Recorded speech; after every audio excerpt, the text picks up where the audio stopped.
The last words of a condemned person hold an unparalleled weight, a chilling mix of regret, defiance, and raw humanity. In their final moments, standing at the precipice between life and death, their parting words often echo with haunting significance. Some confess, some provoke, and others leave behind enigmas that will never be solved.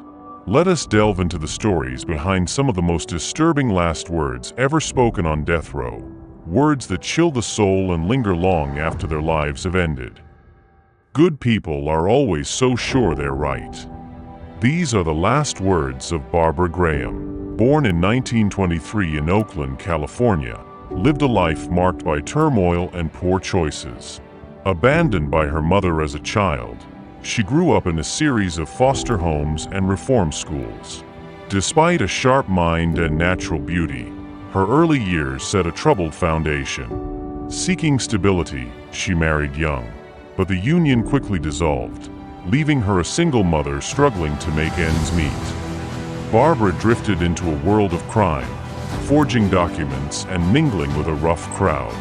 She became involved with a gang of petty criminals, a connection that would seal her fate. In 1953, she and her associates targeted Mabel Monahan, an elderly widow believed to have a fortune hidden in her home. The robbery turned violent, and Monahan was brutally murdered. Though the actual events remain murky, Graham was implicated as a willing participant in the crime. During her trial, Barbara's persona as a glamorous yet troubled femme fatale was sensationalized by the media. Prosecutors painted her as cold and manipulative, while she maintained her innocence, claiming she was framed. Despite questionable evidence and controversial testimony, she was convicted of murder and sentenced to death. On June 3, 1955, Barbara Graham was executed in the gas chamber at San Quentin State Prison. Her final words were a haunting reflection of her defiance.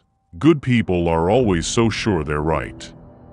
Her life and death continue to spark debates about justice, morality, and the consequences of societal failings.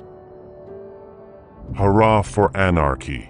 This is the happiest moment of my life. These are the last words of George Engel. George Engel, born in 1836 in Germany, lived a life that would leave a mark on history as a symbol of defiance against oppression. As a young man, Engel witnessed the stark inequalities of 19th-century Europe, fueling his belief in the need for radical social change.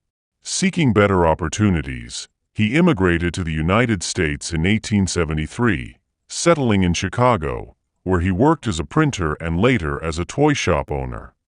In Chicago, Engel became deeply involved in the labor movement, a burgeoning force during a time of harsh working conditions and low wages for the working class. He was drawn to anarchism, believing it offered a path to justice and equality. Engel quickly rose as a prominent figure in the movement, advocating for the rights of workers and organizing rallies for an 8-hour workday. In 1886, a rally at Haymarket Square in Chicago turned tragic when a bomb was thrown at police officers, sparking violence that left several dead.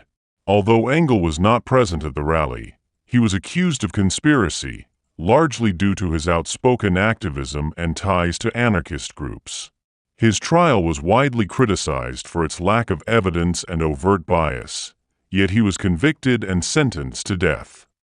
George Engel faced his execution on November 11, 1887, with unwavering resolve.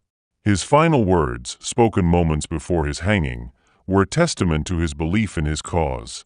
"I die happy because I know that the cause will succeed." Engel's life and death became a rallying cry for labor rights and a stark reminder of the costs of fighting for social change.